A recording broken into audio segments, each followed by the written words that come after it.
تم اقرار کرتے ہو کہ اللہ اور ہر چیز کا مالک ہے، اس کے کیا معنی؟ اس کے معنی یہ ہیں کہ تمہاری جان تمہاری اپنی نہیں، خدا کی ملک ہے، تمہارے ہاتھ اپنے نہیں، تمہاری آنکھیں اور تمہارے کان اور تمہارے جسم کا کوئی عضو تمہارا اپنا نہیں، یہ زمینیں جن کو تم جوتتے ہو، یہ جانور جن سے تم خدمت لیتے ہو، یہ مال اسباب جن سے تم فائدہ اٹھاتے ہو، ان میں سے بھی کوئی چیز تمہاری نہیں، ہر چیز خدا کی ملک ہے اور خدا کی طرف سے عطیے کے طور پر تمہیں ملی۔ اس بات کا اقرار کرنے کے بعد تمہیں یہ کہنے کا کیا حق ہے کہ جان میری ہے، جسم میرا ہے،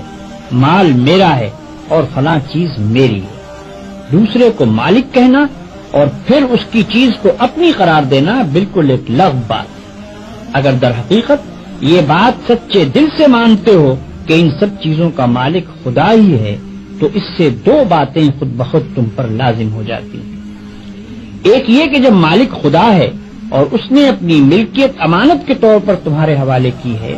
تو جس طرح مالک کہتا ہے اسی طرح ان چیزوں سے کام لینا چاہیے۔ اس کی مرضی کے خلاف ان سے کام لیتے ہو تو دھوکہ بازی کرتے ہو۔ تم اپنے ان ہاتھوں اور پاؤں کو بھی اس کی پسند کے خلاف ہلانے کا حق نہیں رکھتے، تم ان آنکھوں سے بھی اس کی مرضی کے خلاف دیکھنے کا کام نہیں لے سکتے، تم کو اس پیٹ میں بھی کوئی ایسی چیز ڈالنے کا حق نہیں ہے جو اس کی مرضی کے خلاف ہو، تمہیں ان زمینوں اور ان جائیدادوں پر بھی مالک کے منشا کے خلاف کوئی حق حاصل نہیں ہے۔ تمہاری بیویاں جن کو تم اپنی کہتے ہو اور تمہاری اولاد جن کو تم اپنی کہتے ہو، یہ بھی صرف اس لیے تمہاری ہیں کہ تمہارے مالک کی دی ہوئی، لہذا تم کو ان سے بھی اپنی خواہش کے مطابق نہیں بلکہ مالک کے حکم کے مطابق ہی برتاؤ کرنا چاہیے۔ اگر اس کے خلاف کرو گے تو تمہاری حیثیت غاصب کی ہوگی، جس طرح دوسرے کی زمین پر قبضہ کرنے والے کو تم کہتے ہو کہ وہ بے ایمان ہے،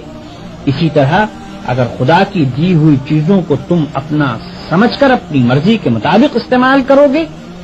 یا خدا کے سوا کسی اور کی مرضی کے مطابق ان سے کام لوگے تو وہی بے ایمانی کا الزام تم پر بھی آئے گا۔ اگر مالک کی مرضی کے مطابق کام کرنے میں کوئی نقصان ہوتا ہے تو ہوا کرے، جان جاتی ہے تو جائے، ہاتھ پاؤں ٹوٹتے ہیں تو ٹوٹیں، اولاد کا نقصان ہوتا ہے تو ہو، مال و جائیداد برباد ہو تو ہوا کرے، تمہیں کیوں غم ہو؟